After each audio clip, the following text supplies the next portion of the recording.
आचार्याचे पिशाच. पूर्वीच्या काळी पंचकुलांवर अधिसत्ता गाजवणारा एक मोठा आचार्य होता. पंचकुल म्हणजे 5 कुलांचा समूह आणि त्या पंचकुलांतील धर्म, आचार, नियम यांचं सर्वस्व त्याच्याच हातात होतं. त्याचा शब्द अंतिम होता. त्याचे स्वतःचे असंख्य शिष्य होते आणि त्या शिष्यांवर त्याचा प्रचंड अभिमान होता. परंतु त्या अभिमानातच त्याचा अधपात दडलेला होता. त्या शिष्यांपैकी एक शिष्य असा होता की जो विद्वान, तेजस्वी आणि लोकप्रिय होता. एका दुसऱ्या आचार्यानं त्याच्या विद्वत्तेचा सन्मान केला. हळूहळू त्यास आपल्या प्रभावाखाली घेतलं. हे पाहून पहिल्या आचार्याच्या मनात असूया निर्माण झाली. माझा शिष्य दुसऱ्याच्या छत्राखाली, ही गोष्ट त्याच्या अहंकाराला सहन झाली नाही.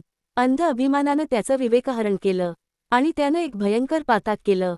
स्वतःच्या शिष्यालाच विष देऊन मारून टाकलं. शिष्य हत्येचं पाप, धर्माच्या नावाखाली केलेलं अधर्माचं कृत्य. त्याच्या मृत्यूनंतर त्या आचार्याला नरकही लाभला नाही, स्वर्गही लाभला नाही.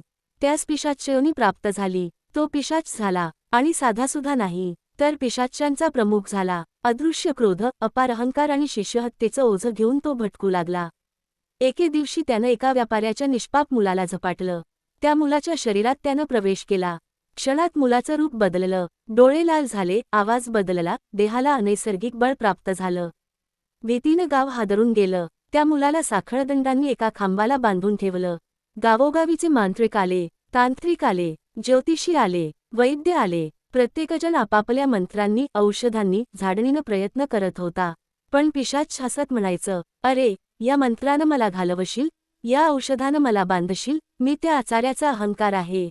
सगळे थकले, सगळे निराश झाले. आणि तेव्हाच एक दिवस सर्वज्ञ श्री चक्रधर भिक्षेसाठी त्या गावात आले.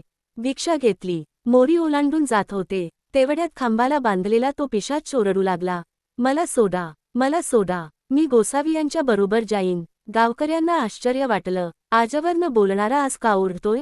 त्याला मोकळं करण्यात आलं. पुढे सर्वज्ञ, मागे पिशाच आणि त्यामागे बाप, भाऊ, चुलते आणि गावकऱ्यांची अफाट गर्दी. नदीकिनारी सर्वज्ञ थांबले, शिळेवर बसले, भिक्षापात ठेवून जेवू लागले. तेव्हा पिशाच पुढे आला. जी, जी, मज ताटप्रसादू देयावाजी. सर्वज्ञ म्हणाले, कोण तू? तो नतमस्तक झाला. सर्व हकीकत सांगितली आणि म्हणाला, आपला प्रसाद मला मुक्त करील.